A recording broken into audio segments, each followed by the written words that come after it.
This is a presentation of the Sports Source Digital Network. Presented by Hearthside Bank.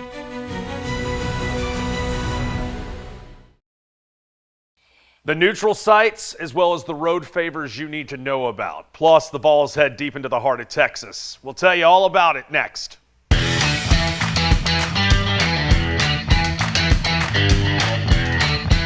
Building that resume and getting closer and closer to San Antonio. We're going to be talking quite a bit about college hoops over the next couple of weeks right here on the Sports Source Digital Network. Salutations. My name is Tyler Ivins. The likes, the subscribes, what you need to know in the comments section, and what I need to know on plays that I might have missed for another week as we close in on Selection Sunday. All right. We're going to get right to it because there's some neutral site games as well as teams that are on the road you need to know a little bit more about as we get closer and closer to the calendar flipping to March. First game right out of the gate, it's a neutral site showdown. That's going to be at Madison Square Garden with two teams that, had this been 4 years ago, you probably would say, oh man, rub your hands together. This is going to be a juicy little matchup. But we're seeing one team looks very incomplete in the Big Ten Conference, while another one right now is on cruise control, covering 5 of their last 6. It's Cooper Flagg, and it's his title to lose. That is to be Naismith Player of the Year. Johni Broome's had himself a solid year at Auburn, especially with a nice little win against Arkansas during the midweek. But I think Cooper Flagg, if he intends on keeping Duke in the number 1 seed line, if Cooper Flagg intends to continue to keep his candidacy alive for Player of the Year, you got to have yourself a strong performance away from Cameron Indoor. And I believe that they have that today, Saturday, that at the Madison Square Garden, the Mecca against Illinois. I got to give Illinois their props. The fact that they're actually playing this game in the middle of conference season, coming off a tough game against Wisconsin, this is going to be a matchup where Illinois, if they were to find a way to keep it close, maybe even outright win, a lot of people would start maybe adding a little bit more extra juice to the Big Ten. But Duke, the one team right now that seems to be the runaway favorite to not only be crowned ACC champions, but hold that one spot for the Atlantic Coast Conference, I think at the Mecca, Cooper Flagg, he starts having NBA moments at one of the best arenas. He does it at the expense of Illinois. I think that this line for this matchup between the Illini and the Blue Devils should favor the Duke program by just short of 7 points. We go to another matchup, and to me, this number's a little peculiar. Let me explain to you why. It's an SEC showdown.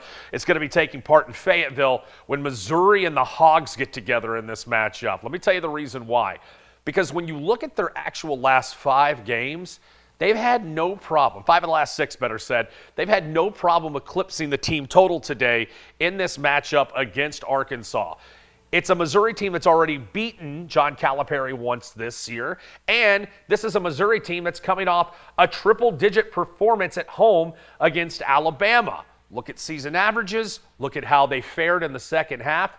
Can somebody explain to me why Missouri's team total is short of 80 points in a matchup against the Hogs? Look, I know the reason why. 1, it's a road matchup, and 2, it's your second go-round with Arkansas.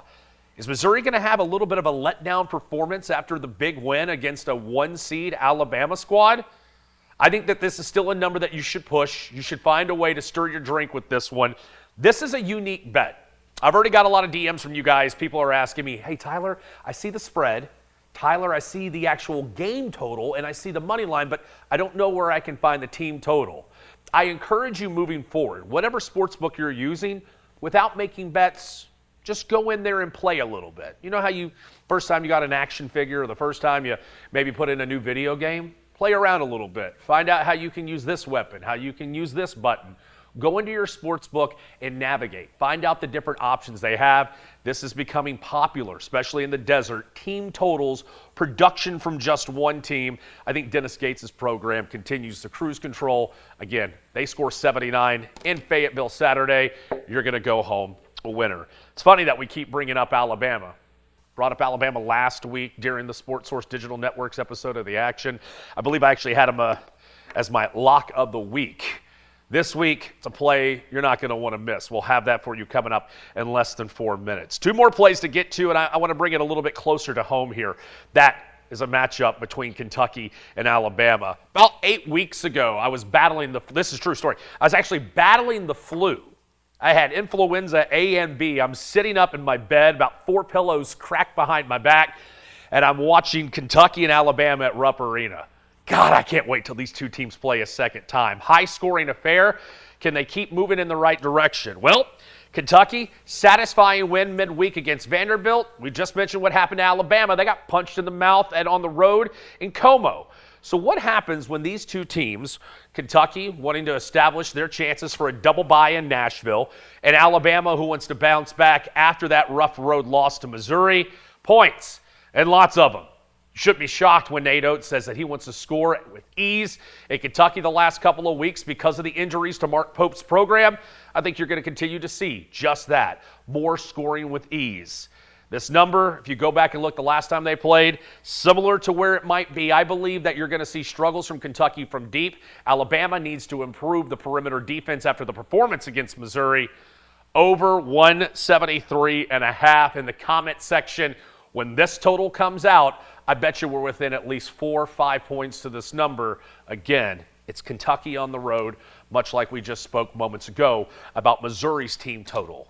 Go look at SEC average performances compared to home numbers to road numbers. That's what I do here on Action, part of the Sports Source Digital Network. I look at some of those nuggets on the splits between the homes and the splits on the roads. Let's go to Tennessee, shall we? I know a lot of Vols fans tune in here. Why not, with us being here on Rocky Top? And it's the curious case of Igor.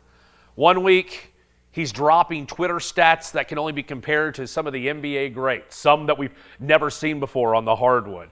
And then there are times where we're hearing Rick Barnes mention that key players get too emotional whenever the heat kind of hits you in the face, much like Tennessee had a couple weeks back in their matchup against Kentucky. We tried pulling this number off 2 weeks ago, but Igor Milicic actually had the flu before he went into that matchup against Florida. And coincidentally, Igor needs a bounce-back performance, and his his player total, is the exact same number, much like it was that Saturday afternoon where Tennessee knocked off Florida. Are the Vols walking into a buzzsaw? Okay, I'm getting a little punny there with Buzz Williams, Texas A&M's head coach, but my question to you is this.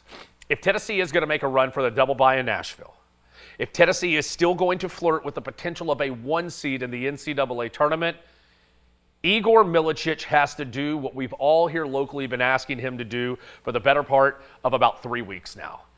That's to be Tennessee's second leading scorer.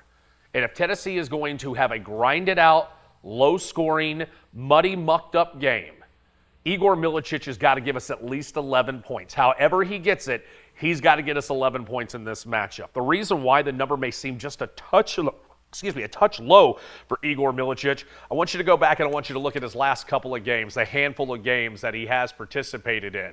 Rick Barnes, mysteriously enough, has had him on the bench late in the second half, and there have been concerns about his consistency from the three-point line.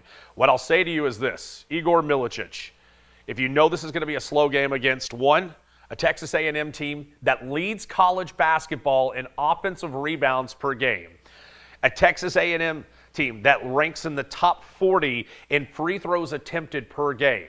They like to get sloppy, they like to get physical, they like to get aggressive down low. That's the reason why this point total seems a little low, but when you look at the production, Chaz Lanier coming off a strong performance, a strong second half from Zakai Ziegler. Igor Milicic, he's getting set as third scorer numbers, but we need him to be a second team scorer at, I think, an over 10.5 point total. I think that's more than doable in a game Tennessee absolutely can't look past and need another quad one resume win to add to what March has. We have the lock of the week. I made that promise to you, and now we're going to fulfill that promise. But before we do so, we're going to show you and tell you who makes this possible every week here on Action. Advent Electric has been providing high-quality electrical contractor solutions for 46 years. From 24/7 emergency electrical services to providing skilled residential and commercial electrical contractors and everything in between. Our expert certified electricians are equipped to help you no matter the size or complexity. Advent Electric, 865-588-0631. Nick, Kevin, appreciate it as always, guys. Now, as promised, how about that lock of the week, yeah? Let's put it up on the big board. So to recap, let's take a peek at the menu, shall we? Madison Square Garden playing host to a ACC Big Ten showdown. I like Duke by more than 2 buckets tonight. Call it 6.5, 7 points. I think they get a nice neutral site win against the Illini. Call me crazy, but I understand it's the second go-around. I understand they're playing in the Hog House in Fayetteville, but asking Missouri to reach a team total that they've already eclipsed 5 of their last 6 games, that's a trend play, folks. I'm going to ride with the Tigers on this one, especially coming off that massive win against Alabama. Speaking of Alabama, they're going to want to put up points, especially against the number 2 offense in all of college basketball. Let it rain threes. I think it's going to happen down at the Coliseum. Cats tied. Give me over 173.5 in that matchup, and Tennessee's Igor Milicic. We tried to tap in on this play 2 weeks ago. You had the flu. Care to help us out while you're deep in the heart of Texas? He gives us at least 11 points. Balls are in the game late in the second half. They have a chance to be able to knock off Buzz Williams and that Aggie program. What about the lock of the week? How about we head out to the Big 12? Ooh, I like this play a lot. Why? I'm a big believer of what BYU's been doing the last couple of weeks. Look, I've got a nose for Arizona. Arizona, whether it's been their matchups against Iowa State, Arizona, whether it's been the tussles that they've had against Texas Tech, or BYU, who has shown us in critical matchups against Kansas and some of the other heavyweights of the Big 12, they will not be pushed around. Look, I'm not trying to say the Cougars are going to go down to Tucson and they're going to knock off Arizona, but I do believe BYU will keep this thing close, especially as one of the best free throw shooting teams in college basketball. Paint presence, keeping it close from the charity stripe. BYU, they'll lose. They won't get blown out in Tucson. Tyler Ivins. This has been another week of action. Like, subscribe, comment below. Help me make a little bit of money. What's your play for this week across the college basketball landscape? We'll chat with you next week right here on Action.